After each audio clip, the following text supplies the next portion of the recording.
옛적에 산과들이 고요하던 때에 첩첩산 중 깊은 곳에는 푸른 안개가 늘 머물러 있어 청산리라 불리던 아주 아름다운 산골 마을이 하나 있었습니다. 그곳은 사시사철 맑은 물이 굽이치며 계곡을 따라 흐르고 바람조차 울창한 나뭇잎 사이를 부드럽게 지나갈 때면 세상 어디에서도 들을 수 없는 감미로운 노랫소리를 내는 참으로 신비로운 곳이었지요. 정령이 자신들을 늘 따뜻하게 보살펴준다고 믿으며 대대로 평화롭게 농사를 짓고 이웃과 넉넉한 정을 나누며 아주 소박하게 살아가고 있었습니다. 특히 이 마을은 공기가 유난히 맑고 물이 깨끗하여 병든 사람도 이곳에 머물면 금세 기운을 차린다는 이야기가 오랫동안 전해 내려오곤 했습니다. 그 마을의 가장 높은 언덕 위에는 오래된 기와집 한 차가 있었는데 그곳에는 평생 마을의 모든 크고 작은 일을 기록하며 살아온 김 노인이 살고 있었습니다. 김 노인은 마을의 역사는 물론이고 어느 집에 누가 태어났는지 어느 밭의 경계가 어디인지까지 머릿속에 훤히 꿰뚫고 있는 살아있는 백과사전 같은 존재였지요. 하지만 세월의 무게는 이 지혜로운 노인조차 믿겨가지 못했는지 어느 날부터인가 그는 자신이 쓴 글씨를 알아보지 못하거나 평생을 함께한 이웃들의 이름조차 가물가물해하며 먼 산만 바라보는 일이 잦아졌습니다. 마을 사람들은 이를 보고 안타까워하며 김 노인의 기억이 저무는 해처럼 조금씩 사라져가는 것을 몹시 슬퍼했습니다. 희는 김 노인은 마을의 모든 대소사를 기록하는 중요한 일을 맡아왔기에 그의 서재에는 수십 년간 쌓인 두꺼운 기록장들이 가득 메워져 있었습니다. 그는 마을의 경계는 물론이고 집집마다 기르는 소의 이름까지 기억할 정도로 총명했으나 어느 해 가을부터 갑자기 아침에 먹은 식사 메뉴를 잊어버리거나 자신이 왜 마당 한가운데 서 있는지조차 기억하지 못하는 증세가 나타나기 시작했습니다. 김 노인은 자신의 머릿속에서 소중한 기억들이 하나둘 모래알처럼 빠져나가는 것을 느끼며 깊은 슬픔에 잠겼고 그가 아끼던 붓과 먹은 이제 먼지만 쌓인 채 서늘한 방 한구석을 지키는 처지가 되고 말았습니다. 그런 아버지 곁에는 효심이 지극하기로 소문난 아들 민호가 있었는데 민호는 아침마다 아버지가 좋아하는 따뜻한 숭늉을 끓여 올리며 정성을 다해 간호를 계속했습니다. 민호는 아버지가 어릴 적 자신을 업고 산등성 위를 오르며 가르쳐 주었던 수많은 지혜와 아름다운 이야기들을 기억하며 이제는 자신이 아버지를 지켜드릴 차례라고 굳게 다짐하고 또 다짐했습니다. 그는 아버지가 길을 잃지 않도록 집안 곳곳에 작은 표시를 해두고 아버지가 혹여나 불안해하실 때면 곁에 앉아 다정한 목소리로 옛날 이야기를 들려주며 밤을 지새우는 날이 하루 이틀이 아니었습니다. 청산리의 겨울은 유난히 길고 추웠지만 민호의 정성만큼은 식을 줄 몰랐고 그는 아버지가 조금이라도 기운을 차릴 수 있다면 무엇이든 하겠다는 간절한 마음으로 온종일 숲을 헤매며 약초를 찾아다녔습니다. 눈이 시리도록 푸른 하늘 아래서 민호는 아버지가 예전에 말씀하셨던 전설 속의 치유법들을 하나하나 떠올려 보았으나 좀처럼 아버지의 기억은 돌아올 기미를 보이지 않았고 오히려 증세는 날이 갈수록 심해져만 갔습니다. 아버지는 이제 민호의 얼굴을 멍하니 바라보며 누구신데 우리 집에 이렇게 정성껏 계시는지요? 라고 묻기도 하여 민호의 가슴은 마치 날카로운 칼에 베인 듯한 아픔을 느끼며 무너져 내리곤 했습니다. 어느 날 저녁 마당에 내려앉은 어스름한 노을을 바라보던 민호는 아버지가 소중히 간직하던 오래된 보관함에서 먼지 쌓인 낡은 비단 주머니 하나를 발견하게 되었습니다.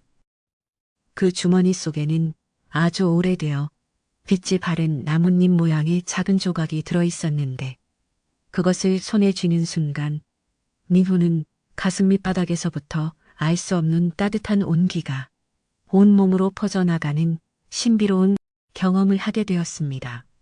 그는 이것이 혹시 아버지가 예전에 말씀하시던 산의 비밀과 관련이 있는 것은 아닐까 생각하며 마을에서 가장 나이가 많은 박할머니를 찾아가 조언을 구하기로 결심하고 서둘러 집신을 고쳐 신었습니다. 힘이 박할머니는 마을 어귀에 아주 낡고 작은 오두막에 살고 계셨는데 그분은 세상에 온갖 풍파를 다 겪으신 분이라 모르는 것이 없기로 유명한 지혜로운 어른이셨습니다. 민호가 헐떡이며 찾아와 비단 주머니 속에 나뭇잎 조각을 보여드리자 할머니는 침침한 눈을 가늘게 뜨고 한참 동안 그 조각을 살피시더니 나직하고 무거운 목소리로 입을 열기 시작하셨습니다. 할머니께서는 이것은 예부터 전해오는 울림의 잎을 찾는 열쇠란다. 사람이 잃어버린 마음과 기억을 되찾아준다는 신비한 물건이지. 라고 말씀하시며 민호의 눈을 빤히 바라보셨는데 그 눈빛에는 걱정과 기대가 동시에 서려 있었습니다. 할머니의 말씀에 따르면 울림의 잎은 청산 위에서도 가장 깊고 험한 곳에 위치한 메아리 골짜기 끝자락에서만 자라나며 그것은 오직 진심 어린 마음을 가진 사람에게만 그 소리를 들려준다고 하셨습니다. 민호는 할머니의 말씀을 한자 한자 가슴에 새기며 아버지를 위해 반드시 그 잎을 찾아오겠다고 굳게 약속했고 할머니는 떠나는 민호의 손을 꼭 잡으시며 산의 소리에 귀를 기울여야 한단다. 귀가 아니라 마음으로 들어야 길을 찾을 수 있을 게다. 라고 다시 한번 신신당부를 잊지 않으셨습니다. 민호는 할머니의 따뜻한 배웅을 뒤로하고 어두워진 마을 길을 되돌아오며 내일부터 시작될 험난한 여정을 마음속으로 준비했습니다. 집으로 돌아온 민호는 잠든 아버지의 얼굴을 가만히 들여다보며 자신이 떠나 있는 동안 아버지가 외롭거나 무서워하지 않기를 간절히 기도하고 또 기도했습니다. 그는 아버지가 평생 써내려온 기록장들을 긴 하나하나 정리하며 아버지가 지키고자 했던 이 마을의 역사와 자신의 이름이 그 기록 속에 얼마나 소중하게 담겨 있는지를 다시금 확인하게 되었습니다. 민호는 아버지가 다시 붓을 들고 환한 미소로 자신을 불러줄 날을 꿈꾸며 보찜 속의 낡은 지도와 할머니가 주신 작은 호신용 칼을 챙겨넣고는 짧은 잠을 청하려 했으나 설레는 마음과 걱정 때문에 쉽게 눈을 붙일 수 없었습니다.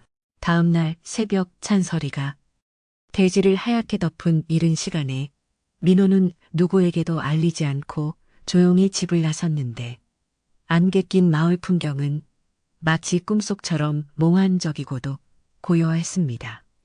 그는 아버지가 늘 앉아 계시던 툇마루를 한 번 더 돌아본 뒤 마을 뒤편으로 길게 뻗은 험준한 산맥을 향해 힘찬 발걸음을 내디뎠습니다.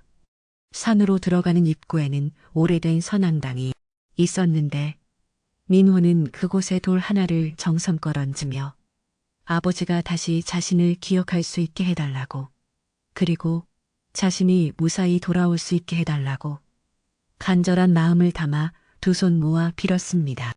산길은 생각보다 훨씬 험하고 가팔랐으며 굵은 나무 뿌리들이 마치 거대한 뱀처럼 뒤엉켜 있어 한 걸음 한 걸음을 내딛기가 여간 고역이 아니었지만 민호는 포기하지 않았습니다. 그는 숨이 턱끝까지 차오를 때마다 품속에 넣어둔 비단, 주머니를 만지며 아버지를 생각했고 그러면 신기하게도 어디선가 시원한 바람이 불어와 그의 땀을 식혀주고 다시 걸을 힘을 듯한 기분이 들었습니다.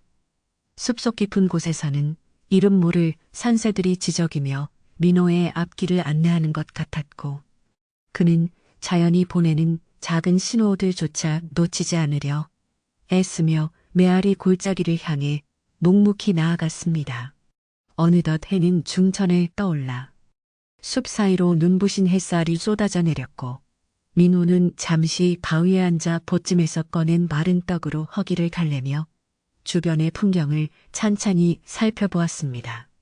저 멀리 마을이 손톱만큼 작게 보였는데 그 평화로운 광경을 보며 민호는 자신이 왜 이곳에 있는지, 그리고 아버지가 자신에게 베풀어준 사랑이 얼마나 컸는지를 다시금 뼈저리게 느끼게 되시다.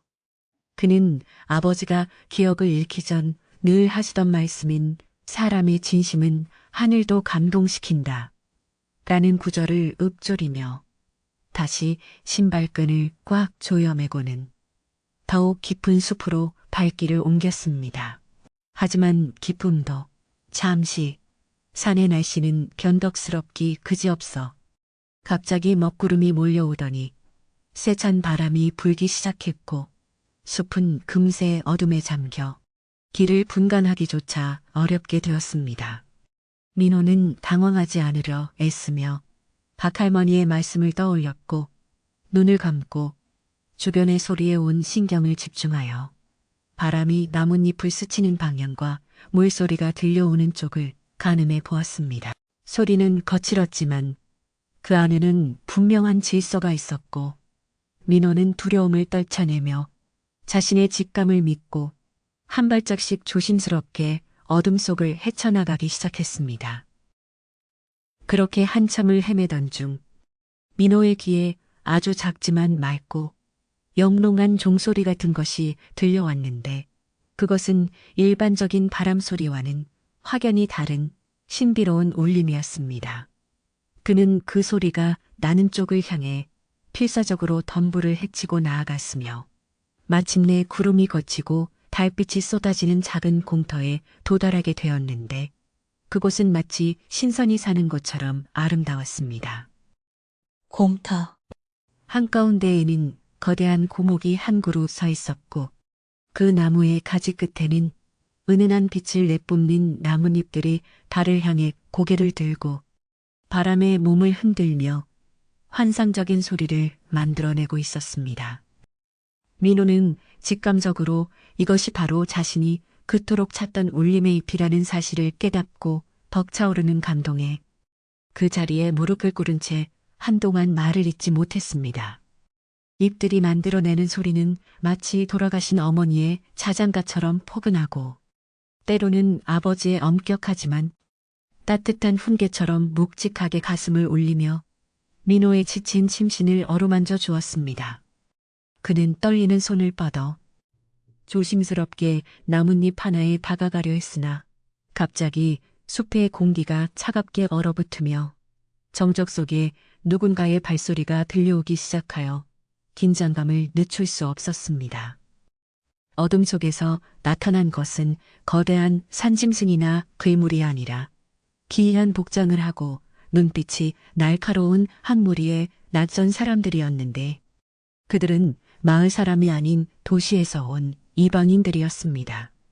그들의 우두머리로 보이는 자는 화려한 비단 옷을 입고 있었지만 눈매가 매우 탐욕스러웠으며 민호를 발견하자마자 비웃는 듯한 표정을 지으며 다가와 이 귀한 보물을 너 같은 촌뜨기가 먼저 차지하려 하다니 가담치 않구나 라고 쏘아붙였습니다. 민호는 그들의 정체가 마을을 노리는 최상단주 이래님을 단번에 알아차리고는 본능적으로 울림의 잎이 달린 고목 앞을 가로막으며 단호한 태도를 보였습니다. 최상단주는 부하들에게 명령하여 민호를 밀쳐내려 했지만 그 순간 고목에서 신비로운 빛이 뿜어져 나오며 거센 바람이 일어 그들을 접근하지 못하도록 강력하게 밀어내기 시작했습니다. 민호는 이 기회를 놓치지 않고 마음속으로 간절히 빌며 저는 오직 아버지의 기억을 되찾아드리고 싶을 뿐입니다. 이 잎의 힘을 빌려 효도를 다 하게 해주십시오. 라고 사내 정령에게 호소했습니다. 그러자 신기하게도 거칠던 바람이 민호 앞에서만 부드러워졌고 나뭇잎 중 가장 빛나던 하나가 스스로 가지에서 떨어져 민호의 손바닥 위로 사뿐히 내려앉아 따스한 빛을 발했습니다. 이 놀라운 광경을 목격한 최상감주 일행은 공포에 질려 뒤도 돌아보지 않고 산 아래로 도망치기 시작했고, 민호는 손안의 소중한 잎을 꼭 쥔 채 안도의 한숨을 내쉬며 자리에 주저앉았습니다. 그는 이 잎이 가진 힘이 단순히 병을 고치는 약이 아니라 사람의 순수한 진심에 응답하는 자연의 선물임을 다시 한번 깊이 깨닫게 되었습니다. 민호는 잎에서 흘러나오는 은은한 소리를 들으며 아버지가 자신을 다시 알아봐줄 그 순간을 상상하니 가슴이 벅차올라 잠시 눈물을 훔치고는 다시 길을 서둘러 마을로 향했습니다. 내려가는 길은 올라올 때보다 훨씬 수월했으며 보름달이 환하게 앞길을 비추어 주어 민호는 마치 구름 위를 걷는 듯 가벼운 발걸음으로 숲을 빠져나올 수 있었습니다. 그는 마을 어귀에 도착하여 자신이 떠나올 때보다 더 짙게 깔린 새벽 안개를 보며 집에서 기다리고 있을 아버지와 자신을 걱정해 주신 박 할머니의 얼굴을 떠올렸습니다. 마을은 여전히 고요했지만 어딘가 모르게 평소와 다른 긴장감이 감도는 것을 느낀 민호는 최상단조 일행이 이미 마을에 도착해 무언가 나쁜 일을 꾸미고 있을지도 모른다는 생각에 발걸음을 더욱 재촉했습니다.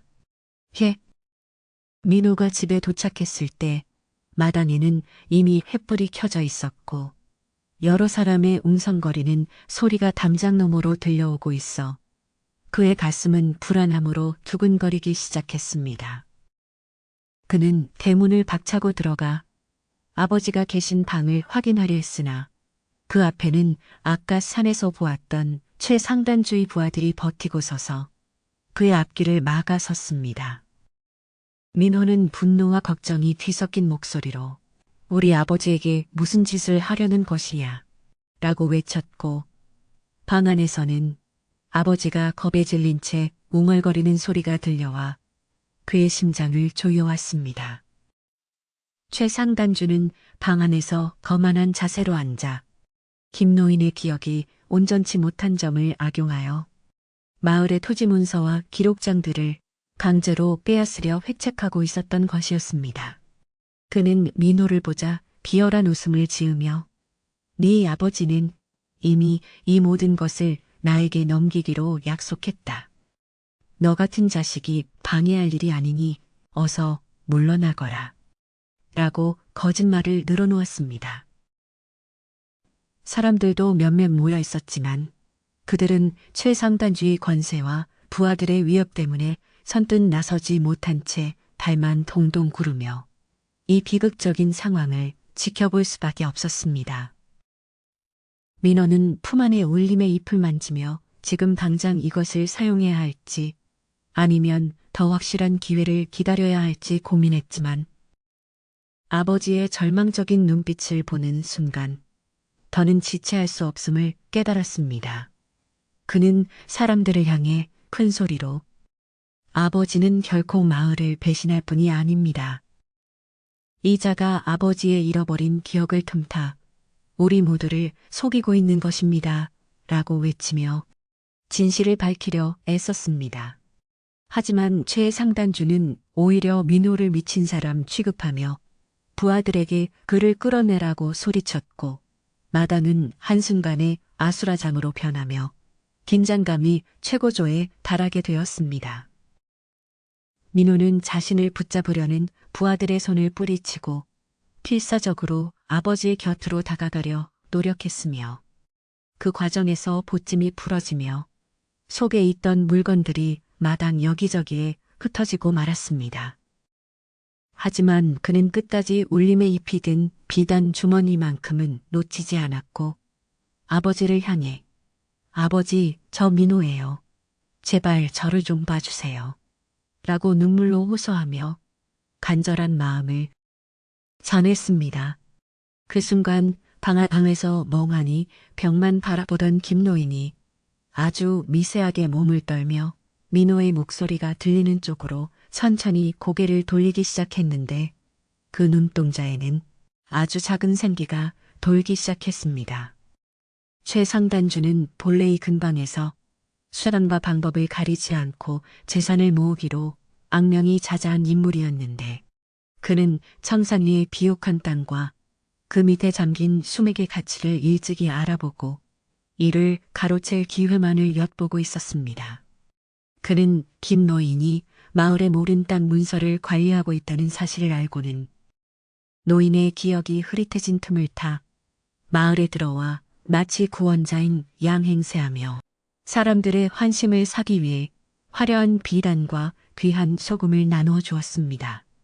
마을 사람들은 처음에는 그의 호의에 감사해하며 반겼으나 그의 눈동자 속에 서린 서늘한 탐욕을 눈치챈 몇몇 이들은 조용히 뒷걸음질치며 이방인의 방문에 대해 의구심을 품기 시작했습니다. 어느덧 마을 우물가에는 빨래하러 모인 아낙네들의 수다 사이로 최상단주에 대한 흉흉한 소문이 번져나가기 시작했고 그가 사실은 마을을 통째로 사들여 거대한 상단을 세우려 한다는 이야기가 돌면서 평화롭던 마을 분위기는 순식간에 차갑게 얼어붙고 말았습니다. 사람들은 삼삼오오 모여 그 부자가 왜 갑자기 우리 같은 산골 마을을 목소리로 속삭였고 김노인의 집 주변을 서성거리는 낯선 사내들의 험상궂은 인상을 떠올리며 혹시나 마을에 큰 환란이 닥치는 것은 아닐까 하는 불안감에 밤잠을 설치는 이들이 늘어만 갔습니다. 김노인의 집 마당에는 이제 매일같이 최상단주의 신복들이 드나들며 주인 없는 집처럼 행세를 했고 기억을 잃어가는 김노인은 그들이 누구인지도 모른 채 그저 허허 웃으며 손님 대접을 하라는 어처구니 없는 분부를 내리기도 하여 이를 지켜보는 민호의 가슴은 새카맣게 타들어갔습니다. 민호는 아버지를 방 안으로 모시고는 아버지, 저들은 우리를 도우러 온 사람들이 아니라 우리 터전을 뺏으러 온 자들입니다. 라고 간곡히 말씀드렸지만 아버지는 그저 먼 산만 바라보며 허허, 사람이 귀한 법인데 어찌 그리 박하게 구느냐 고 대답할 뿐이라 민호는 절망감에 고개를 떨구어야 했습니다. 마을의 사랑방에서는 노인들이 모여 연일 대책을 논의했지만 이미 최상단주가 마을의 가난한 집들의 곡식을 빌려주고 문서를 받아냈다는 소식이 전해지면서 마을은 이미 그자의 소나귀에 절반쯤 넘어간 것이나 다름없는 처지가 되어버렸습니다. 가장 목소리가 컸던 이 서방조차도 최상단주에게 빚을 지고는 입을 꾹 다물게 되었고 마을 사람들은 이제 서로의 눈치를 보며 누가 먼저 최상단주 편에 서게 될지 의심하는 서글픈 풍경이 벌어지기 시작했는데 이는 청산리 역사상 전례가 없는 비극적인 상황이었습니다. 그러던 어느 날 오후 마을에서 가장 지혜롭기로 소문난 박 할머니께서 지팡이를 짚고 민호의 집을 찾아오셨는데 할머니께서는 마당에 서 있는 최상단주의 부하들을 매서운 눈초리로 쏘아보시며 여기가 어디라고 함부로 발을 들이느냐 썩 물러가지 못할까 라고 호통을 치셨습니다. 윈 붉은 부 조용한 뒷뜰로 불러내어 아주 낮은 목소리로 지금 마을에 도는 기운이 예사롭지 않으니 네가 정신을 똑바로 차려야 한다. 라고 엄중하게 경고를 하셨습니다. 박할머니는 민호의 손을 꼭 잡으시며 최상단주는 사람의 마음을 돈으로 사려 하지만 진정으로 소중한 것은 결코 돈으로 바꿀 수 없는 법이란다. 내 아버지가 기억을 잃으신 것은 사내 정령이 마을에 닥칠 시련을 예고한 것일지도 모른다. 라고 말씀하시며 무언가 깊은 뜻이 담긴 눈빛을 보내셨습니다. 할머니께서는 민호에게 네가 산에 가서 잎을 찾겠다는 결심은 가상하나 그 길은 네가 생각하는 것보다 훨씬 험난할 것이며 무엇보다 네 마음속의 두려움을 먼저 이겨내야만 한다 라고 말씀하시며 민호의 어깨를 토닥여 주셨습니다.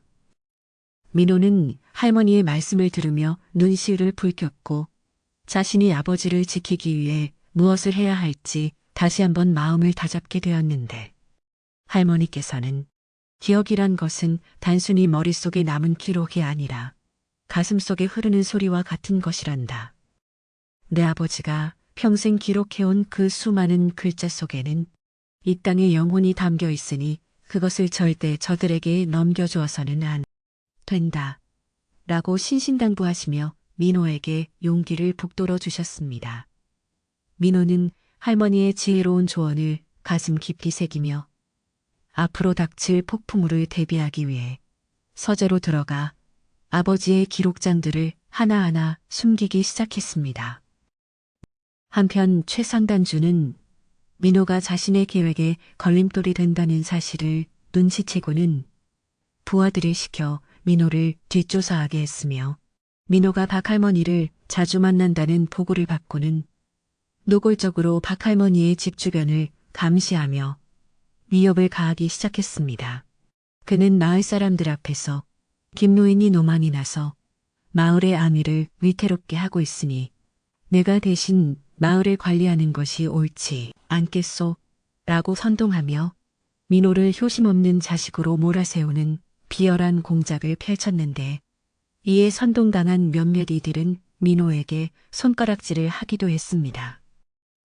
민호는 마을 사람들의 따가운 시선을 견디며 묵묵히 자신의 일을 해나갔지만 밤마다 홀로 툰마루에 앉아 깊은 한숨을 내쉬며 아버지가 다시 예전처럼 호령하시던 모습을 그리워하고 또 그리워하며 눈물을 훔치곤 했습니다. 그는 아버지가 잃어버린 것이 단순히 기억만이 아니라 마을 사람들의 신뢰와 마을의 평화라는 사실을 깨닫고는 반드시 울림의 잎을 찾아와 어긋난 상황을 바로잡아야겠다고 다짐하며 보찜 속에 넣어둔 비단 주머니를 만지작거리는 일이 많아졌습니다.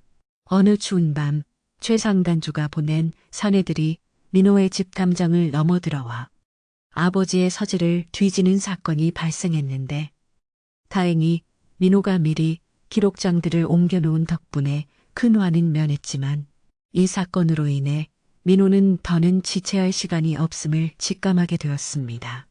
그는 아버지가 잠드신 것을 확인한 후 조용히 마당으로 나와 차가운 달빛을 받으며 어머니, 저에게 힘을 주세요. 아버지를 지키고 우리 마을을 지킬 수 있도록 산의 길을 열어주세요. 라고 간절히 기도하며 눈물 섞인 맹세를 하늘에 올렸습니다.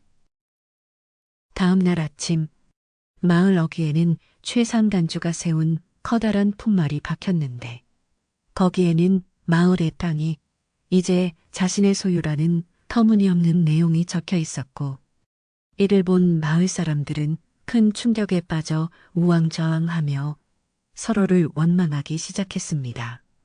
이 소식을 들은 민호는 분노로 몸을 떨었으나 지금은 맞서 싸울 힘이 부족하다는 것을 알고 있었기에 그는 오히려 더 낫 사람들에게 다가가 조금만 기다려 주십시오. 제가 반드시 아버님의 기억을 되살려 이 모든 진실을 밝혀내겠습니다. 라고 호소하며 사람들의 마음을 달래려 애썼습니다. 하지만 최상단주는 민호의 말을 비웃으며 기억을 되찾는다고? 죽은 나무에 꽃이 피기를 기다리는 게 더 빠르겠구나. 라고 조롱했고 그의 부하들은 마을 광장에서 민호가 가져온 보찜을 빼앗아 바닥에 내동댕이 치며 행패를 부렸습니다. 그 와중에도 민호는 가슴속에 숨긴 비단 주머니만은 필사적으로 지켜냈고 그 소동을 지켜보던 박할머니는 집 앞 내리치시며 인분들 하늘이 무섭지도 않느냐. 산의 소리가 들리지 않는 자들이 어찌 이 마을의 주인이 되려 하느냐. 라고 소리쳐 일순간 정적을 만드셨습니다.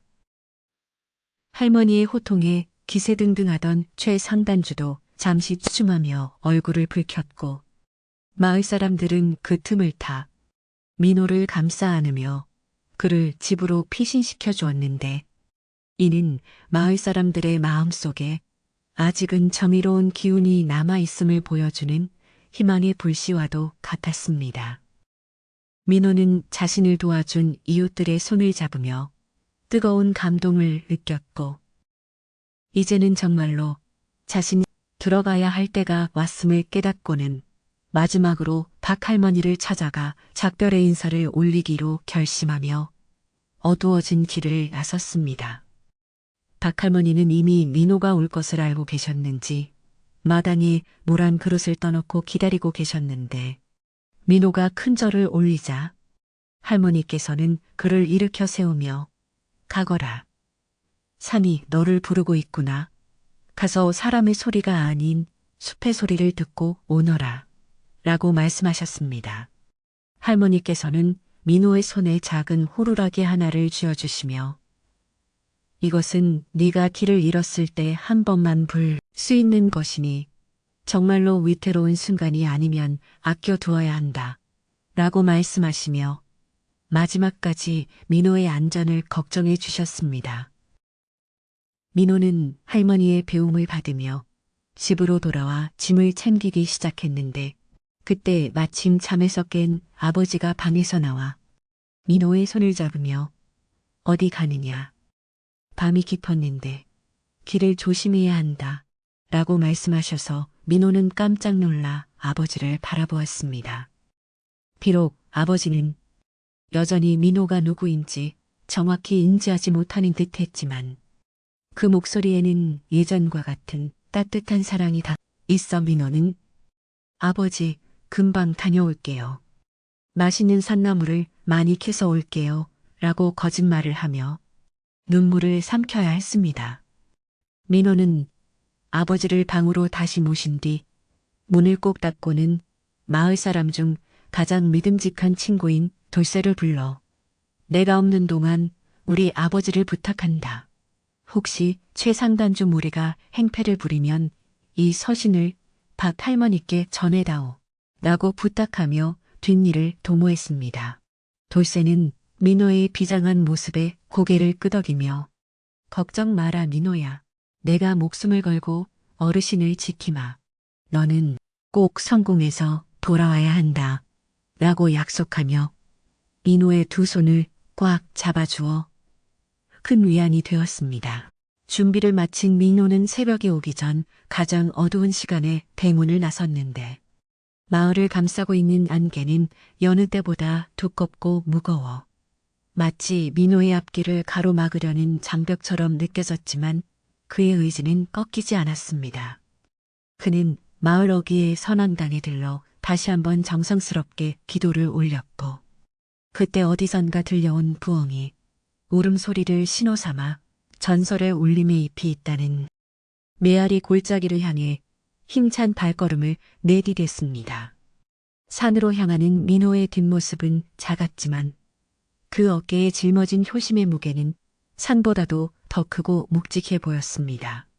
민호가 산등성이를 하나 넘었을 때 뒤를 돌아보니 마을의 불빛들이 하나둘 꺼져가고 있었는데 그는 자신이 되돌아올 때는 저 모든 집에 평화로운 웃음꽃이 피어날 수 있게 하겠다고 스스로에게 굳게 다짐했습니다. 숲으로 들어서자마자 차가운 기운이 민호의 살결을 파고들었지만 그는 오히려 그 추위가 정신을 맑게 해준다고 생각하며 더욱 깊은 곳으로 발길을 옮겼고 발밑에서 바스락거리는 낙엽 소리는 마치 산이 그에게 건네는 첫인사처럼 들려왔습니다. 민호는 이제 자신을 둘러싼 모든 자연의 변화에 온 신경을 집중하며 산과 하나가 되기 위해 노력하기 시작했습니다. 산의 공기는 마을과는 사뭇 달랐는데 그것은 마치 태고의 신비를 간직한 듯 무겁고도 신선했으며 민호는 길도 없는 험한 덤불을 헤치며 나아가면서도 단 한 번도 힘들다는 생각을 하지 않고 오직 아버지의 얼굴만을 떠올렸습니다. 그는 바위 틈에서 피어난 작은 꽃들조차 아버지가 예전에 가르쳐준 이름들로 하나하나 불러보며 기억이라는 것이 얼마나 다시금 가슴 깊이 새겼습니다. 산새들이 머리 위를 날며 지저귀는 소리는 민호에게 응원의 메시지를 보내는 듯했고 그는 그 소리에 장단을 맞춰가며 더욱 깊은 숲속으로 자취를 감추었습니다.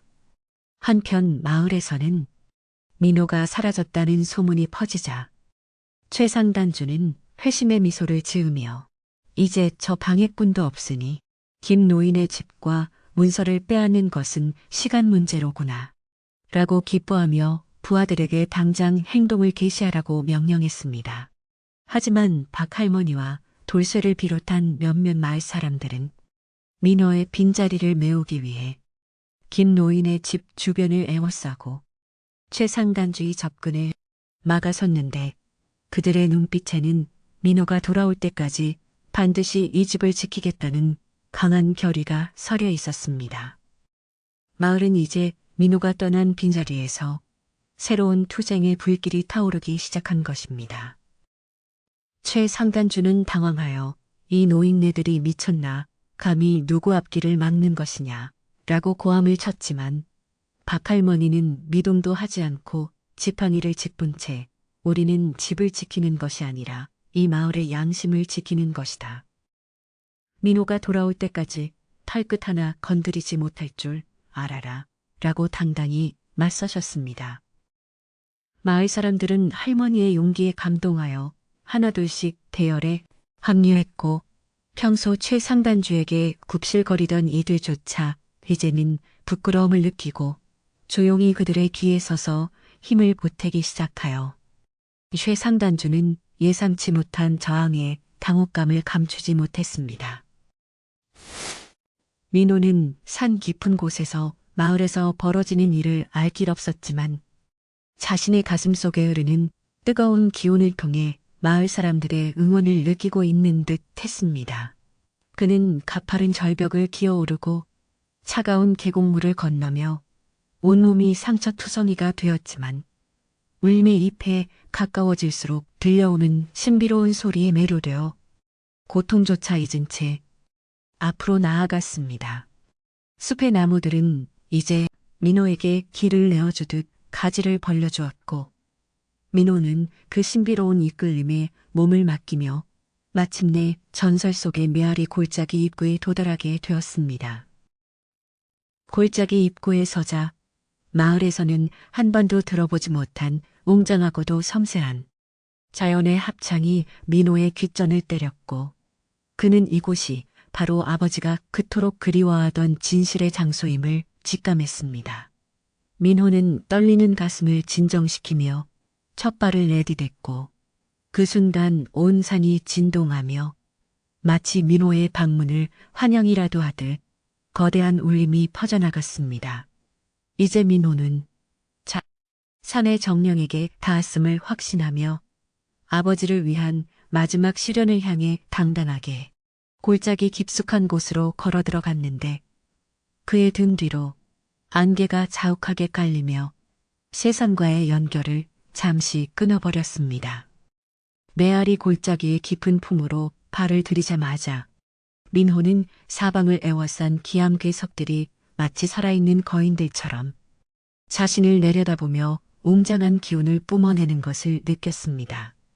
골짜기 사이로 불어오는 바람은 단순한 공기의 흐름이 아니라 수만 년 동안 산이 간직해온 비밀스러운 이야기들을 속삭이는 듯한 기이한 소리를 담고 있었으며 그 울림은 민호의 귓가를 지나 가슴 깊숙한 곳까지 파고들어 잠시 정신을 아득하게 만들었습니다.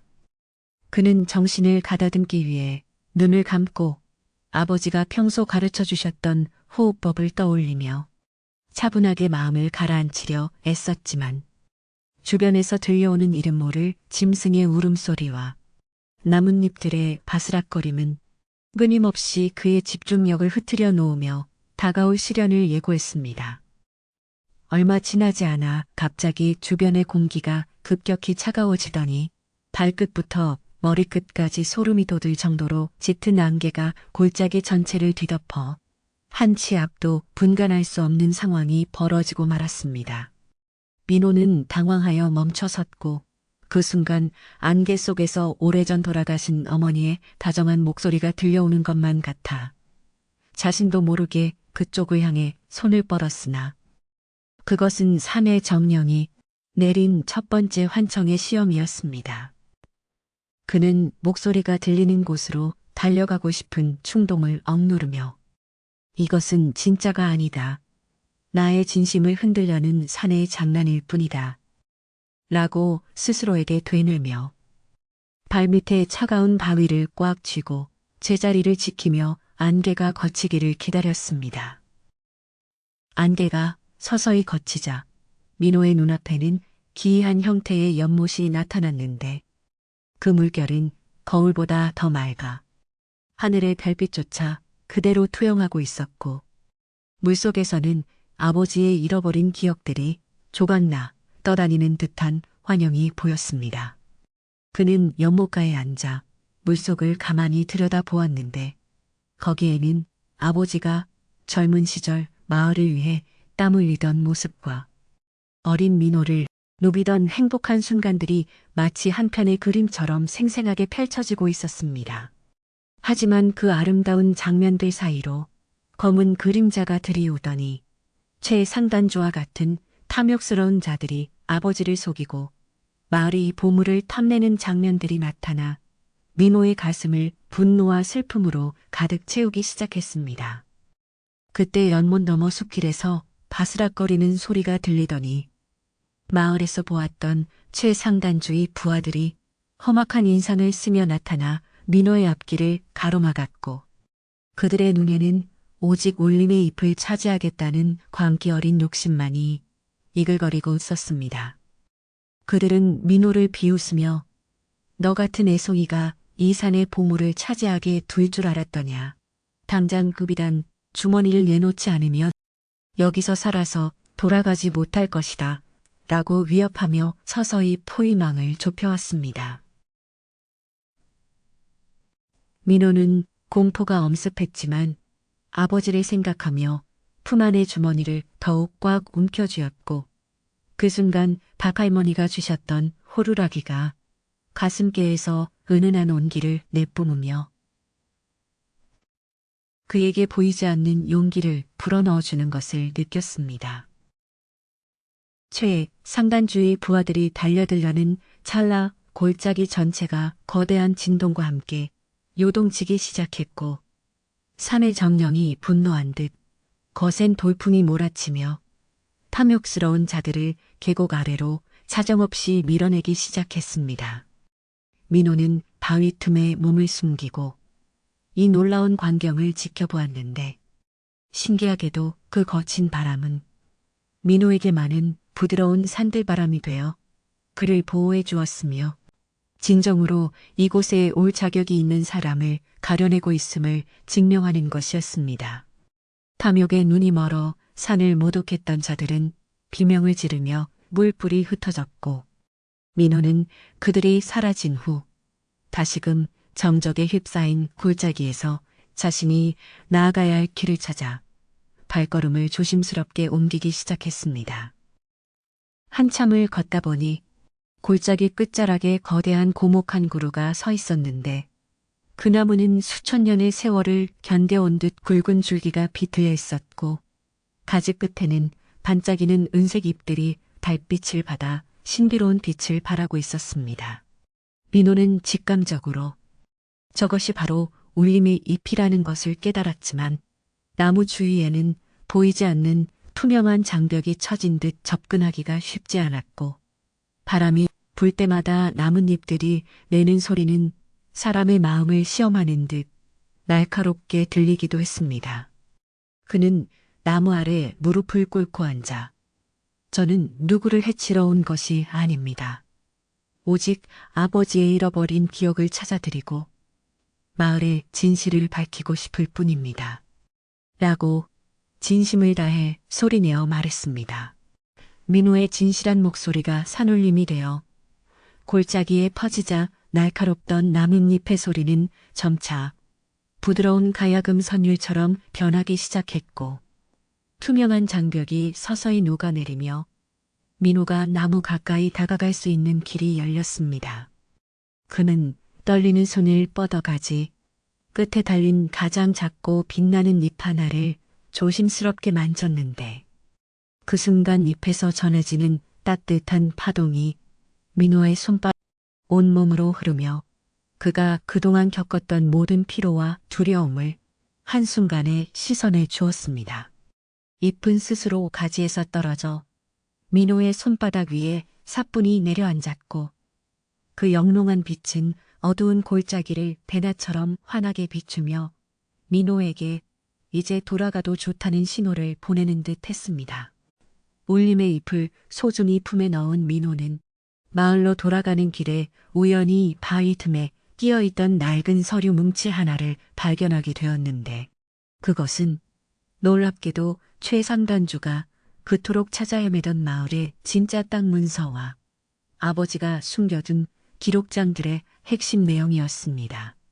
아버지는 기억을 잃기 전 최상단주의 음모를 미리 감지하고 마을의 운명이 달린 이 중요한 문서들을 사내의 정령에게 맡기기 위해 이 험한 골짜기까지 올라와 숨겨두었던 것이며 그 과정에서 너무 큰 기력을 소진하여 기억을 잃게 된 것이었습니다.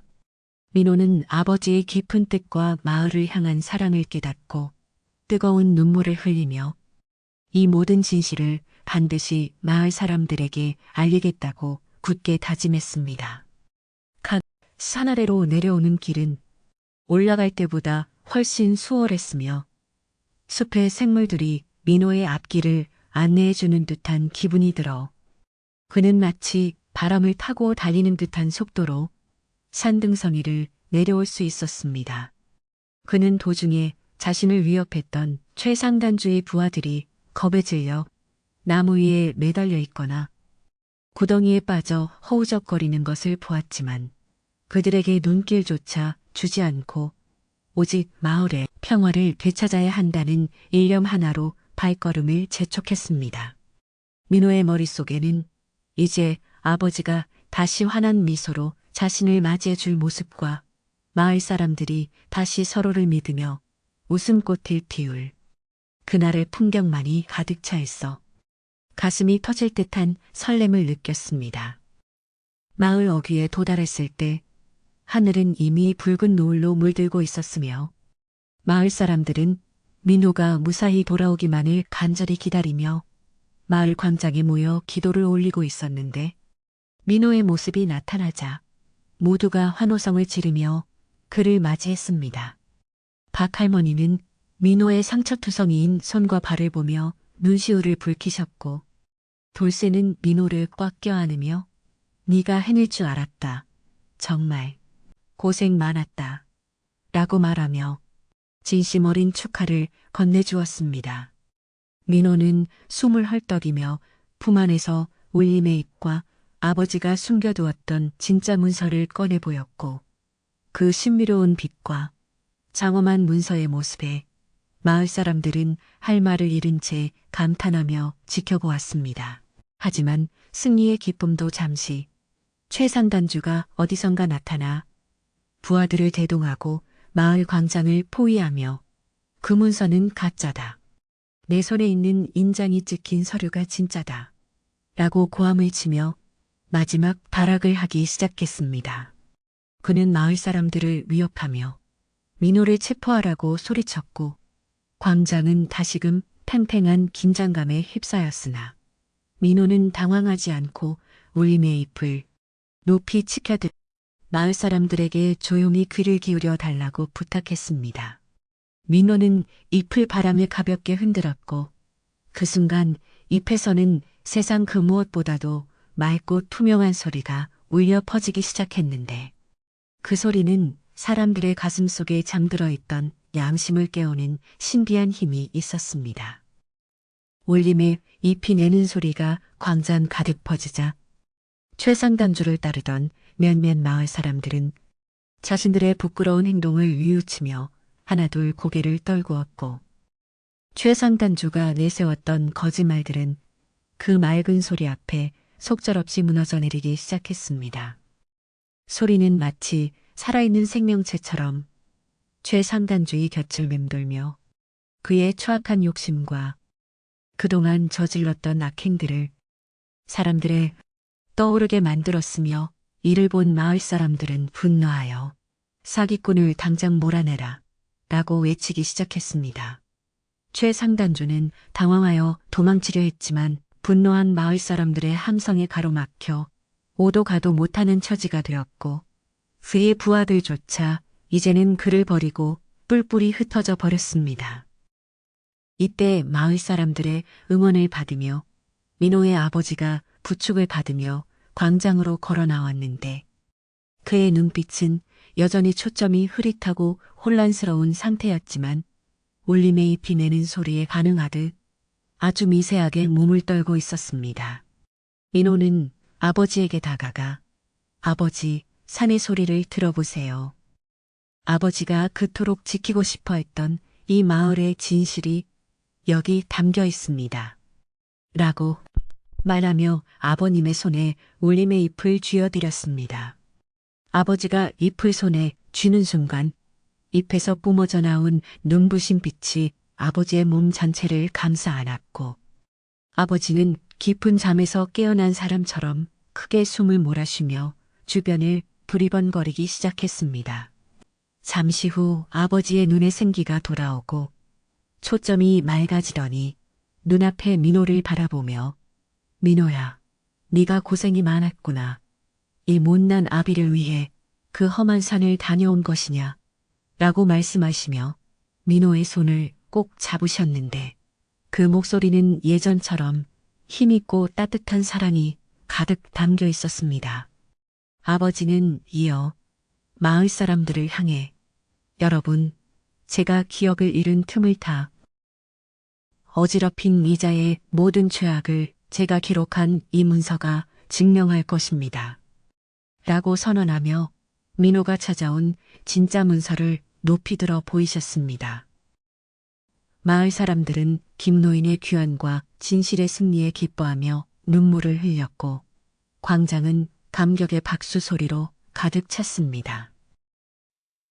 최상단주는 결국 마을 사람들의 손에 붙잡혀 관가로 넘겨지게 되었고 그가 가져왔던 모든 부정한 재산과 위조된 서류들은 불태워져 허공으로 흩어지게 되었는데 이는 청산 위에 낀 검은 안개가 걷히는 상징적인 모습과도 같았습니다.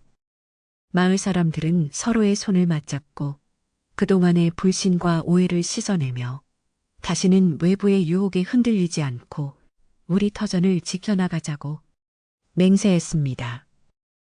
민호는 아버지를 등에 업고 집으로 돌아오며 지는 해를 바라보았고 아버지는 민호의 어깨에 고개를 기댄 채 우리 아들이 이제 다 컸구나. 네 덕분에 우리 마을과 우리 집이 살았다.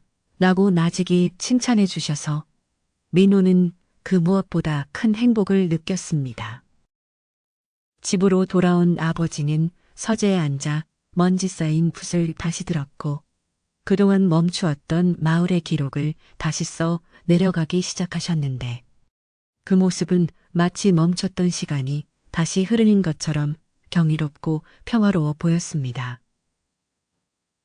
민호는 아버지가 글을 쓰시는 동안 옆에서 먹을 갈며 아버지가 들려주는 옛날 이야기에 귀를 기울였고 방 안을 가득 채운 은은한 먹향기는 그의 시련을 잊게 해줄 만큼 포근하고 정겨웠습니다. 아버지는 기억을 잃었을 때는 세상이 모두 캄캄한 어둠뿐이었는데 네가 가져온 그 나뭇잎 소리가 내 영혼의 불을 다시 밝혀 주었단다. 라고 말씀하시며 민호의 머리를 쓰다듬어 주셨습니다. 그날 밤 마을 사람들은 민호의 집 마당으로 모여들어 각자 정성껏 준비해온 음식을 나누며 작은 잔치를 벌였는데 그곳에는 더 이상 의심이나 탐욕은 찾아볼 수 없었고 오직 서로를 향한 배려와 웃음만이 가득했습니다. 박 할머니는 잔치의 상석에 앉아 산의 소리를 들을 줄 아는 청년이 있으니 우리 청산이의 미래는 걱정이 없겠구나. 라고 덕담을 건네셨고 돌쇠는 술 대신 시원한 식혜를 따라주며 평생의 우정을 다시 한번 확인했습니다. 마을 사람들은 늦은 밤까지 이야기를 나누며 달빛 아래서 춤을 추었고 그 즐거운 소리는 산 너머 메아리 골짜기까지 울려 퍼져 나갔습니다. 잔치가 끝나고 사람들이 돌아간 뒤 민호는 마당에 홀로 앉아 올림의 잎을 바라보았는데 잎은 이제 그 역할을 다한 듯 빛이 조금씩 바래가고 있었지만 그 안에는 여전히 따뜻한 온기가 남아있음을 느낄 수 있었습니다. 그는 이 신비로운 잎을 아버지가 가장 아끼는 보관함 속에 소중히 넣어두기로 했으며 이것이 훗날 마을에 또 다른 시련이 닥칠 때 우리를 지켜줄 수호신이 되어줄 것이라고 믿었습니다. 민호는 밤하늘에 떠있는 수많은 별을 보며 아버지가 말씀하셨던 사람의 진심은 하늘의 별처럼 영원히 빛난다 라는 말을 다시금 가슴속에 새기며 평온한 마음으로 하루를 마무리했습니다. 다음 날 아침 민호는 여느 때보다 일찍 일어나 마당을 쓸고 우물에서 맑은 물을 길어 올리며 하루를 시작했는데 아버지가 이미 퉁마루에 나와 앉아 계신 것을 보고 환하게 미소 지었습니다. 아버지는 건강을 완전히 회복하신 듯 보였고 이제는 민호에게 마을의 역사뿐만 아니라 산의 지혜와 자연과 더불어 사는 법을 하나하나 가르쳐주기 시작하셨으며 민호는 그 모든 말씀을 소중한 보석처럼 가슴에 담았습니다. 마을은 이제 다시 예전의 활기를 되찾아 논밭에서는 농부들의 노랫소리가 끊이지 않았고 산은 그런 마을을 자애로운 어머니처럼 품어주며 변함없는 평화를 약속하는 듯 했습니다. 민호는 가끔 산을 올려다보며 자신이 다녀왔던 메아리 골짜기를 떠올리곤 했는데 그때마다 가슴 한구석에서 은은한 울림이 전해지는 것 같아 자신도 모르게 미소를 짓게 되었습니다. 그는 자신이 찾은 것이 단순한 나뭇잎이 아니라 아버지에 대한 깊은 사랑과 진실을 지키고자 하는 용기였음을 잘 알고 있었으며 앞으로 어떤 어려움이 닥쳐도 이 마음만 잃지 않는다면 무엇이든 이겨낼 수 있다는 자신감을 얻게 되었습니다. 청산리는 이제 소문난 효자 민호와 지혜로운 김노인이 지키는 세상에서 가장 따뜻하고 아름다운 마을로 사람들의 기억 속에 오랫동안 남게 되었습니다. 이야기는 여기서 끝이 나지만 민호와 아버지가 보여준 그 지극한 효심과 진실한 마음은 바람을 타고 멀리 퍼져나가 지금도 어딘가에서 누군가의 얼어붙은 마음을 녹여주고 있을지도 모릅니다. 깊은 산골 마을의 고요한 밤은 이제 안식의 시간으로 접어들었고 마을 사람들은 모두 각자의 방에서 평화로운 꿈을 꾸며 내일의 태양을 기다리고 있을 것입니다. 여러분도 이제 민호의 용기 있고 따뜻한 이야기를 가슴에 품고 이 밤의 평온함 속으로 깊이 빠져들어 보시길 바랍니다. 마을 광장에 아침 햇살이 쏟아져 내리기 시작하자 마을 사람들은 저마다 불안한 눈빛을 주고받으며 하나둘씩 광장 한가운데로 모여들었고 그 중심에는 탐욕스러운 최상단주가 거만한 표정으로 앉아 자신의 승리를 확신하는 듯 비열한 웃음을 띠고 있었습니다.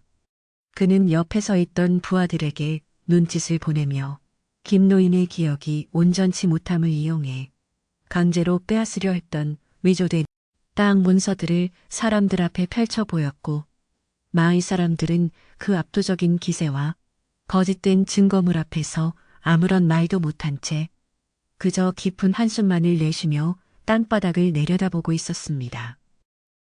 멉스 그때 광장 구석에서 흙먼지를 뒤집어 쓴 채 나타난 민호가 사람들 사이를 비집고 나오며 멈추십시오. 그 문서는 모두 거짓이며 우리 마을을 가로채려는 당신의 추악한 욕심이 만들어낸 종이 조각에 불과합니다. 라고 우렁찬 목소리로 외쳤고, 이에 놀란 마을 사람들은 일제히 민호를 향해 고개를 돌렸습니다. 민호의 옷자락은 산행으로 인해 여기저기 찢겨 있었고, 얼굴에는 작은 상처들이 가득했지만 그의 눈빛만큼은 새벽별처럼 맑고 형용하게 빛나고 있어 그를 바라보던 최상단주조차 순간적으로 움찔하며 뒷걸음질을 칠 정도로 그 기세가 대단하고 엄숙했습니다. 최상단주는 곧 정신을 차리고는 비웃는 목소리로 이놈아, 산에 가서 미치기라도 한 것이냐. 증거도 없이 감히 누구를 모함하느냐 라고 소리를 질렀으나 민호는 품 안에서 소중하게 간직해온 비단 주머니를 천천히 꺼내어 사람들 앞에 높이 들어 올렸습니다. 비단 주머니가 열리는 순간 그 안에서 뿜어져 나오는 신비롭고 영롱한 은색 빛이 광장 전체를 나뭇잎 하나가 민호의 손바닥 위에서 스스로 떠오르며 바람을 타지 않아도 맑고 고운 소리를 내기 시작하자 마을 사람들은 그 기이하고 아름다운 광경에 넋을 잃고 말았습니다. 민호는 나뭇잎을 향해 마음속 깊이 간절한 기도를 올리며 올림의 잎이여, 이 마을에 깃든 거짓을 몰아내고 진실의 소리를 들려주어 우리 아버지의 명예와 마을의 평화를 되찾아 주소서 라고 읊조렸고 그러자 나뭇잎의 진동이 점점 커지며 마치 수천 개의 맑은 종소리가 동시에 울려 퍼지는 듯한 장엄한 선율이 청산리 귓가를 맴도는 것을 넘어 가슴 깊숙한 곳에 양심을 두드리기 시작했고 거짓으로 마음을 가렸던 이들은 자신도 모르게 무릎을 꿇으며 눈물을 흘리기 시작하는 기이한 현상이 일어났습니다. 가장 먼저 반응을 보인 것은 놀랍게도 최상단주의 곁을 지키던 그의 부하들이었는데 그들은 울림의 잎이 내는 진실의 파동에 온몸을 떨며 자신들이 저질렀던 온갖 악행과 최상단주가 시켰던 비열한 짓들을 하나둘씩 실토하기 시작했습니다. 그들은 우리가 이 문서를 위조했습니다. 김 노인께서 기억을 잃으신 틈을 타 서재를 뒤지고 인장을 훔쳐 날인한 것입니다. 고백하며 바닥에 머리를 조아렸고 이를 본 마을 사람들은 큰 충격과 분노에 휩싸여 최상단주를 향해 거센 항의와 야유를 보내며 광장은 순식간에 진실을 요구하는 함성으로 가득 찼습니다. 최상단주는 당황하여 도망치려 했지만 민호가 가져온 울림의 잎은 마치 살아있는 생명체처럼 그의 주변을 맴돌며 그가 한 발짝도 움직이지 못하게 막아섰고 그 소리는 더욱 날카로워져 그의 귀에 거짓된 자는 산의 전기를 받을 자격이 없다라는 환청처럼 들려오게 만들었습니다. 그는 공포에 질려 얼굴이 흑빛으로 변한 채 살려주시오. 내가 잠시 죄를 지었소. 라고 애걸복걸하며 자신이 숨겨두었던 진짜 문서들의 위치와 마을 사람들에게 빚을 강요했던 모든 장부의 실체를 그 자리에서 낱낱이 밝힐 수밖에 없었습니다. 이때 마을 사람들의 부축을 받으며 김 노인이 광장 중앙으로 천천히 걸어 나왔는데 그의 눈동자에는 여전히 안개가 낀 듯 흐릿함이 남아 있었으나 민호가 들고 있는 울림의 잎이 내는 소리가 가까워질수록 그의 눈빛에 아주 미세한 생기가 돌기 시작했습니다. 민호는 아버지를 향해 달려가 잎을 아버지의 가슴 근처에 대어드렸고 그 순간 잎에서 뿜어져 나온 따뜻한 온기가 아버지의 온몸을 감싸 안자 아버지는 깊은 잠에서 깨어난 사람처럼 크게 한번 숨을 몰아쉬더니 이내 주변의 풍경을 또렷하게 바라보기 시작하셨습니다.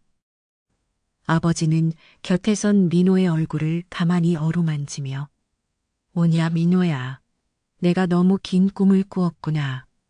네가 이 아비를 대신해 마을의 소중한 기록들을 지키느라 얼마나 고생이 많았겠느냐라고 말씀하셨고 그 목소리는 예전처럼 인자하면서도 힘이 넘쳐보는 이들의 가슴을 뭉클하게 만들었습니다. 마을 사람들은 김 노인의 기억이 돌아온 것을 보고 환호하며 어르신이 예예받다 때좀 아클 아닌 기능이에요. 돌아와 오셨다. 우리 마을의 정신이 다시 살아났다. 라고 외치며 기쁨의 눈물을 쏟아냈고 광장은 이제 승리와 화해의 분위기로 가득 차올랐습니다. 김노인은 최상단주를 엄한 눈빛으로 내려다보며 사람의 마음을 돈으로 사려 하고 이웃의 아픔을 이용하려 한 자는 결코 이곳에 머물 수 없다. 당장 네가 가져온 모든 부정한 것들을 버리고 이 마을을 떠나 다시는 발을 들이지 말거라 라고 준엄하게 꾸짖었습니다.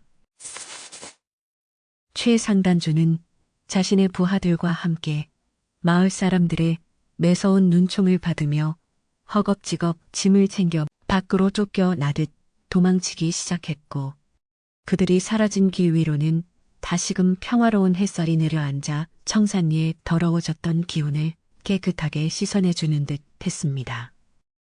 마을 사람들은 최상단주가 남기고 간 위조 문서들을 광장 한복판에서 모두 불태우기로 결정했고 불길이 하늘 높이 치솟을 때마다 사람들의 가슴 속에 맺혔던 의심과 불안의 찌꺼기들도 연기가 되어 허공으로 사라졌습니다.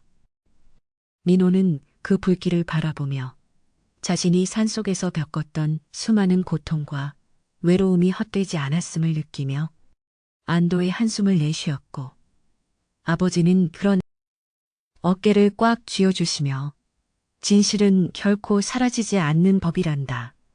다만 그것을 밝혀낼 용기 있는 자를 기다릴 뿐이지 라고 다정한 칭찬을 아끼지 않으셨습니다. 거짓의 잔재가 모두 타버린 후 마을 사람들은 서로의 손을 맞잡고 그동안 서로를 의심하고 불신했던 마음을 사과하며 다시는 외부의 유혹에 흔들리지 않는 단단한 마을 공동체를 만들기로 굳게 약속했습니다. 광장 한 구석에서는 아낙네들이 서둘러 우물가로 가서 시원한 물을 길어오고 남정네들은 멍석을 깔아 마을 잔치를 준비하기 시작했는데 이는 큰 환란을 겪은 뒤 마을의 기운을 다시 돋우고 사람들의 지친 마음을 달래주기 위한 아름다운 전통의 모습이었습니다. 잔치 준비가 한창인 가운데 박할머니께서 지팡이를 짚고 나오셔서 민호를 향해 네가 우리 마을의 복덩이로구나. 산의 소리를 듣고 그 잎을 가져온 것은 단순히 효심을 넘어 하늘이 너를 선택했다는 증거란다. 라고 말씀하시며 인자한 미소를 지으셨습니다. 할머니께서는 마을 사람들에게 이제 모든 걱정을 털어버리고 오늘 밤만큼은 마음껏 웃고 즐기며 우리 마을 애군을 다 씻어냅시다 라고 선포하셨고 이에 응답하듯 마을 여기저기서 꽹과리와 북소리가 울려 퍼지며 축제의 시작을 알렸습니다. 마당 곳곳에는 고소한 전 굽는 냄새와 달큰한 식혜 향기가 진동하기 시작했고 아이들은 오랜만에 어른들의 웃음소리를 들으며 광장 주위를 뛰어다니며 즐거워했으며 노인들은 툇마루에 앉아 과거의 평화로웠던 청산리의 모습을 회상하며 이야기꽃을 피웠습니다. 민호는 마을 사람 한 사람에게 다가가 그동안의 걱정에 감사를 표했고 사람들은 민호의 손을 잡으며 자네 덕분에 우리 집 땅을 지켰네. 정말 고맙네. 라고 진심 어린 고마움을 전하여 민호의 마음은 그 어느 때보다 따뜻하고 풍요로워졌습니다. 해가 뉘엿뉘엿 저물어갈 무렵 마을 광장에는 커다란 가마솥이 걸리고 구수한 된장국 냄새가 퍼져나갔는데 이는 마을 사람들이 각자 집에서 가져온 채소와 곡식들을 모아 만든 화합의 음식으로 그 의미가 매우 남달랐습니다. 사람들은 평상에 둘러앉아 소박하지만 정성이 가득 담긴 음식을 나누어 먹으며 그동안 쌓였던 오해를 풀고 서로의 안부를 묻는 등 청산리 특유의 넉넉한 인심을 다시 회복해 나갔고 마을을 감싸는 공기는 이제 더 이상 차갑지 않고 포근한 온기를 머금게 되었습니다. 김 노인은 잔치의 가장 상석에 앉아 마을 사람들의 술잔을 채워주며 내가 비록 잠시 정신을 놓았으나 우리 마을 사람들의 본심이 착하다는 것은 잊지 않았네. 앞으로도 우리는 서로를 믿고 의지하며 이 아름다운 청산리를 지켜나가야 할 것이네. 름고 임스링사오. 라고 말씀하셨습니다. 그의 목소리에는 마을의 역사를 기록해온 어른으로서의 권위와 자애로움이 동시에 묻어났으며 모든 이의 가슴에는 마을에 대한 자부심과 사랑이 다시금 뜨겁게 타오르기 시작하여 잔치의 분위기는 더욱 고조되었습니다. 민호는 잔치 분위기 속에서도 잠시 자리를 비워 아버지가 가장 아끼던 서재로 들어가 먼지를 털어내고 책들을 정리했는데 아버지가 다시 붓을 들고 기록을 시작할 수 있도록 벼루의 먹을 정성껏 갈아두는 것을 잊지 않았습니다. 서재 창문을 통해 들려오는 마을 사람들의 웃음소리와 즐거운 노랫소리는 마치 울림이 피내던 신비로운 선율과 겹쳐지며 민호의 마음속에 평생 잊지 못할 아름다운 풍경으로 자리 잡았고 그는 비로소 자신이 원하던 진정한 평화가 찾아왔음을 확신하게 되었습니다. 밤이 깊어지자 광장에는 횃불이 켜지고 달빛은 더욱 휘영청 밝아져 마을을 은빛으로 물들였는데 사람들은 이제 긴장이 완전히 풀린 듯 편안한 자세로 앉아 달 구경을 하며 내일의 농사일과 마을의 미래에 대해 희망적인 대화를 나누기 시작했습니다. 그동안 마을을 짓눌렀던 최상단죄의 그림자는 이제 흔적조차 찾아볼 수 없게 되었고 오직 자연의 소리, 대화만이 청산리의 밤하늘을 수놓으며 잠자리에 들 준비를 하는 모든 이들에게 깊은 안식과 평온을 선물해 주었습니다. 민호는 아버지를 모시고 다시 집으로 돌아오며 마당에 핀 작은 꽃들을 가리키며 아버지와 예전처럼 다정하게 이야기를 나누었고 아버지는 민호야, 저 산이 오늘따라 참으로 맑게 웃고 있는 것 같지 않느냐 라고 말씀하시며 환하게 웃으셨습니다. 부자는 툇마루에 나란히 앉아 깊어가는 가을밤의 소리를 감상하며 그동안의 시련이 자신들을 얼마나 더 새삼 깨닫게 되었고 이제는 어떤 바람이 불어와도 흔들리지 않을 굳건한 믿음의 뿌리를 서로의 가슴 속에 내리게 되었습니다. 부엌에서는 아버지를 위해 따뜻한 숭늉이 김을 모락모락 내뿜으며 끓고 있었고 방 안에는 은은한 나무 향과 먹향기가 배어 있어 마음을 차분하게 가라앉혀 주었으며 민호는 아버지가 잠자리에 드시는 것을 정성껏 도와드린 후 자신도 비로소 긴 하루의 마침표를 찍었습니다. 창밖으로는 귀뚜라미 울음소리가 규칙적으로 들려와 천연의 자장가가 되어 주었고 민호는 보여주었던 그 신비로운 기적들이 결코 꿈이 아니었음을 다시 한번 상기하며 행복한 미소를 지은 채 서서히 깊은 잠의 세계로 빠져들기 시작했습니다. 마을의 모든 집도 이제 하나둘 등불이 꺼지고 고요한 정적 속에 잠겼으며 청산리는 이제 다시는 깨지지 않을 평화의 울타리 안에서 안온한 휴식을 취하게 되었는데 이는 오직 한 청년의 지극한 효심과 진실을 향한 멈추지 않는 용기가 만들어낸 기적 같은 결과였습니다. 산도들도 이제는 민호의 마음을 아는 듯 부드러운 바람으로 마을을 감싸 안아주었고 그 따뜻한 기운은 잠든 사람들의 꿈속까지 찾아가 내일의 희망과 행복을 미리 약속해주는 듯한 평온한 밤의 풍경을 완성해 나갔습니다.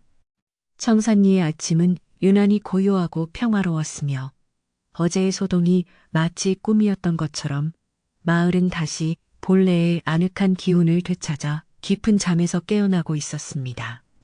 민호는 평소보다 일찍 일어나 마당을 정갈하게 쓸어내리며 바스락거리는 빗자루 소리에 귀를 기울였는데 그 소리마저도 이제는 산의 축복처럼 정겹게 들려와 그의 마음을 한없이 가볍게 만들어 주었습니다. 그는 대문을 활짝 열어 마을의 맑은 공기를 집 안으로 불러들였고 저 멀리 보이는 산봉우리가 아침 햇살을 받아 금빛으로 빛나는 광경을 바라보며 깊은 감사의 기도를 올렸습니다. 안개가 걷히고 이슬 맺힌 폴잎들이 보석처럼 반짝이는 가운데 민호는 우물가로 가서 차갑고 맑은 물을 길어 올렸는데 두레박에 가득 담긴 물은 마치 거울처럼 그의 밝은 미소를 비추고 있었습니다. 그는 물 한 모금을 마시며 몸속까지 전해지는 시원한 기운에 정신을 맑게 가다듬었고 아버지가 곧 일어나실 시간을 기다리며 부엌으로 들어가 아고니에 불을 지피기 시작했습니다. 타닥타닥 타오르는 장작 소리는 어제 울림의 잎이 내던 신비로운 선율의 여운처럼 느껴졌고 민호는 그 따뜻한 불길 앞에서 아버지가 되찾은 기억과 마을의 평화를 다시금 실감하며 행복한 한숨을 내쉬었습니다. 아버지는 방 안에서 가벼운 기침 소리와 함께 일어나셨는데 그 목소리는 더 이상 힘없고 공허한 소리가 아니라 생명력이 넘치는 건강한 어른의 소리로 민호의 귓가를 기쁘게 울렸습니다. 아버지는 방 문을 열고 나와 퉁마루에 앉으시며 민호야, 공기가 참으로 달구나. 어제는 내가 정말 오랜만에 깊고 단잠을 잤던 모양이다. 라고 말씀하시며 인자한 미소로 마당에 바라보셨습니다. 민호는 아버지에게 다가가 아버지 몸은 좀 어떠세요? 이제 정말 모든 것이 다 기억나시는 거지요? 라고 물었고 아버지는 고개를 끄덕이며 민호의 손을 따뜻하게 잡아주어 부자 사이의 깊은 정을 확인시켜 주셨습니다. 민호는 정성껏 준비한 아침 식사를 상에 차려 아버지 앞에 놓아드렸는데 그것은 소박한 산나물과 따뜻한 밥이었지만 그 안에는 세상 그 무엇보다 소중한 효심이 가득 담겨 있었습니다. 아버지는 밥 한 술을 뜨시며 이 맛이 바로 우리 집 맛이구나. 네가 나를 위해 그 험한 길을 다녀왔을 생각을 하니 밥맛이 더욱 꿀맛 같구나 라고 칭찬하셨고 맛있게 하시는 모습만 보아도 배가 부른 듯 흐뭇한 표정을 지었습니다. 식사를 마친 후 부자는 나란히 둔 마루에 앉아 지는 달과 떠오르는 해를 보며 그동안 못다한 이야기들을 조용히 나누기 시작했습니다. 마을 사람들은 아침 식사를 마치자마자 저마다 정성껏 준비한 작은 선물들을 손에 들고 민호의 집을 찾아왔는데 그들의 얼굴에는 미안함과 고마움이 교차하는 복잡하면서도 따뜻한 감정이 서려 있었습니다. 이 서방은 가수악한 싱싱한 배추를 들고 와 민호야, 내가 잠시 눈이 멀어 너를 의심했었다네. 정말 미안하고 고맙네. 라고 사과했고 민호는 누구라도 그런 상황에서는 그럴 수 있었을 거예요. 말하고 대답하며 이웃의 손을 꼭 잡아주었습니다. 마을 사람들은 민호의 넓은 마음씨에 감동하여 서로를 부둥켜 안으며 다시는 이웃을 의심하지 않기로 굳게 다짐했습니다. 돌쇠는 마을 청년들을 데리고 와서 민호의 집 담벼락과 지붕을 보수해주기 시작했는데 그는 우리가 그동안 어르신 댁을 너무 소홀히 돌본 것 같아 마음이 무거웠다네. 이제부터는 우리가 힘을 합쳐 이 집을 지켜내겠네. 라고 씩씩하게 말했습니다. 청년들의 활기찬 일손 덕분에 민호의 집은 금세 생기를 되찾았고 망가졌던 서재문과 삐걱 튼튼하게 고쳐졌습니다. 아버지는 청년들의 수고를 보며 허허, 우리 마을 청년들이 이렇게 든든하니 내가 이제 기록하는 일에만 전념해도 되겠구나 라고 기뻐하시며 그들에게 시원한 물을 대접하셨습니다. 오후가 되자 박할머니께서 지팡이를 짚고 천천히 걸어 들어오셨는데 할머니의 손에는 정성스럽게 빚은 시루떡이 들려 있었고 그 고소한 냄새는 온 마당을 가득 채우며 사람들의 침샘을 자극했습니다. 할머니께서는 민호를 불러 이 배 기적은 네가 만든 것이란다. 산은 그저 거울일 뿐이고 네 마음속에 지극한 효심이 그 잎을 울리게 한 것이니 평생 그 말 거라 라고 귀한 가르침을 주셨습니다. 마을 사람들은 할머니의 말씀에 고개를 끄덕이며 민호가 보여준 용기와 사랑이 우리 청산리의 진정한 보물임을 다시 한번 가슴 깊이 새기고 민호를 마을의 자랑으로 여겼습니다. 김 노인은 이제 서재로 들어가 먼지 쌓인 기록장들을 다시 정리하며 최상단주로 인해 뒤섞였던 마을의 역사와 땅 문서들을 하나하나 바로잡기 시작했는데 그의 붓끝은 한치의 흔들림도 없이 명확했습니다. 그는 각 집안의 내력과 마을의 경계를 다시 확인하며 기록이 바로 서야 마을의 질서가 바로 서는 법이다. 내 마지막 힘을 다해 이 기록들을 후대에 온전하게 전해주리라. 라고 다짐하며 글을 써내려갔습니다. 민호는 옆에서 정성껏 먹을 갈며 아버지가 써내려가는 글자 하나하나에 담긴 마을의 영혼을 느끼고 자신도 언젠가는 아버지처럼 지혜로운 어른이 되겠다고 결심했습니다. 마을의 공유지에 있던 최상단주의 흔적들은 이제 완전히 사라졌고 그곳에는 다시 마을 사람들의 공동 작업장과 아이들의 놀이터가 들어서서 예전보다 훨씬 활기차고 정겨운 장소로 탈바꿈하게 되었습니다. 사람들은 이제 그 땅을 민호의 길이라 부르며 그가 보여준 희생과 사랑을 기렸고 그곳을 지날 때마다 산을 향해 감사의 인사를 올리며 자연과 인간이 공존하는 아름다운 삶의 태도를 배우게 되었습니다. 청산리는 이제 소문난 효자마을로 인근 고을까지 이름이 알려져 길 가던 나그네들도 이곳에 들러 쉬어가기를 원할 만큼 인심 좋고 평화로운 마을이 되었습니다. 어느덧 해가 미엿미엿 저물어 마을 전체가 붉은 노을로 물들 무렵 민호와 아버지는 툇마루에서 내려와 마당 한구석에 있는 작은 화단을 정리하며 다가올 겨울을 준비하는 소박한 일상을 즐기고 있었습니다. 아버지는 민호야, 저 산 너머로 해가 지는 모습이 꼭 내 마음속의 근심이 사라지는 것 같구나. 네 덕분에 내가 다시 이 아름다운 세상을 또렷하게 볼 되어 참으로 고맙다 라고 말씀하셨습니다. 민호는 아버지의 어깨를 주무르며 아니에요. 아버지, 제가 당연히 해야 할 일을 했을 뿐인 거예요. 앞으로도 제가 아버지 곁에서 만년이고 천년이고 효도하며 살게요. 라고 대답하며 활짝 웃었습니다.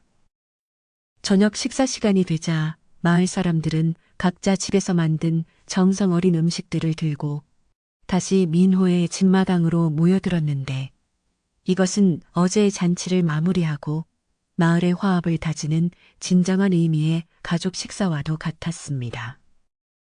김서방네는 고소한 들기름에 볶은 나물을 가져왔고 박신혜는 가마솥에서 갓 지어온 찰밥을 가져와 큰 멍석 위에 펼쳐놓으니 그야말로 산의 진미가 부럽지 않은 풍성한 식탁이 차려졌습니다.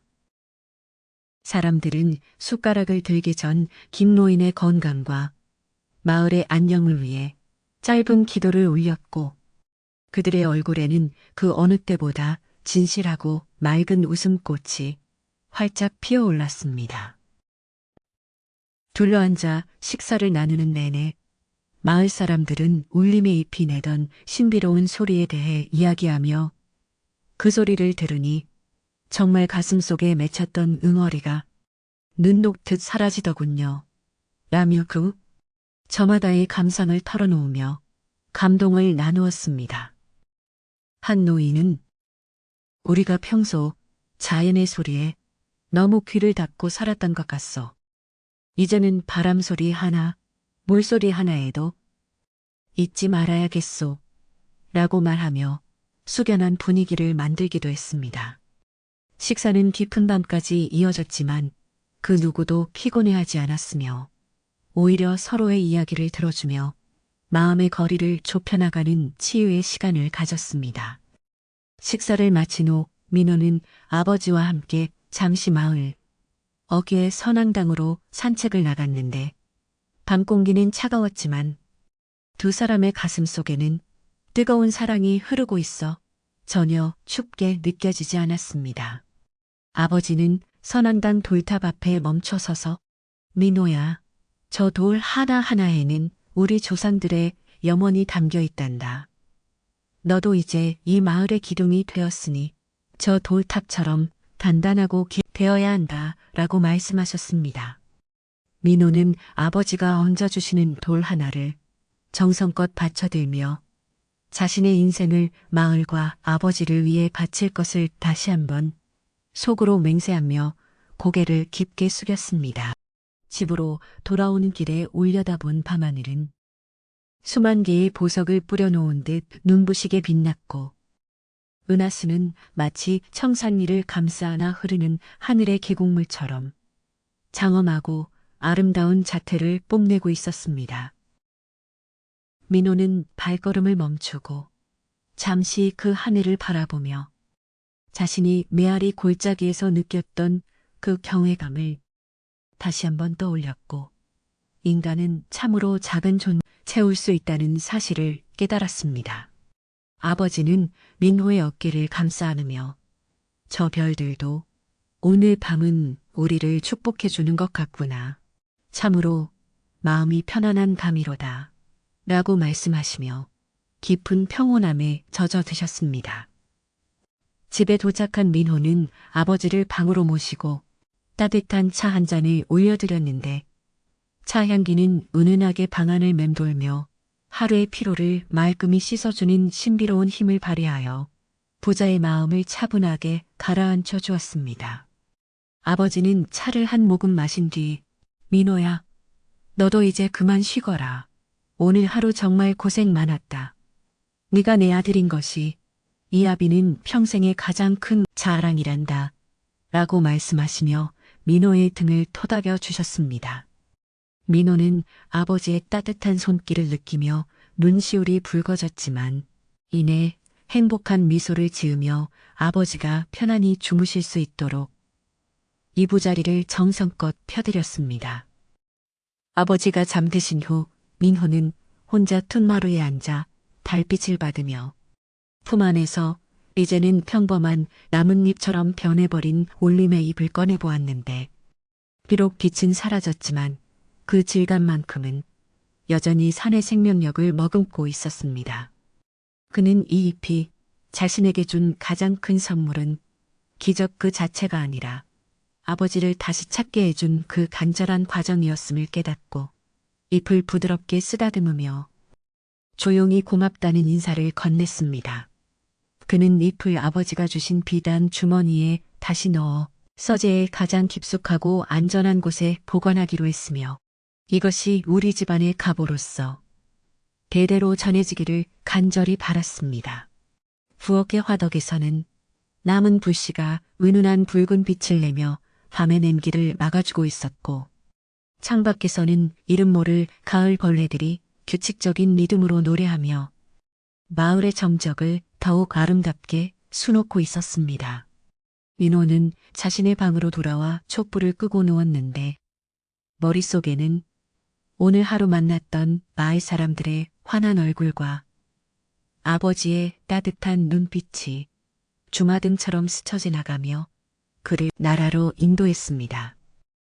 그는 이제 어떤 험한 산길도 어떤 어두운 안개도 자신을 두렵게 할 수 없음을 알게 되었고 자신의 효심과 진실이 늘 곁에서 등불이 되어줄 것임을 굳게 믿으며 눈을 감았습니다.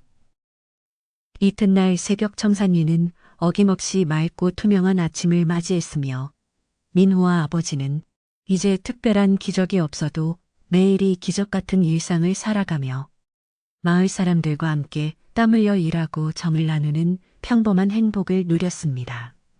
아버지는 마을의 모든 잔치나 장례식에 참석하여 그들의 슬픔과 기쁨을 기록으로 남기며 마을의 수호신 같은 존재로 남으셨고, 민호는 그런 아버지를 모시며 청산리의 가장 성실하고 지혜로운 청년으로 성장해 나갔습니다.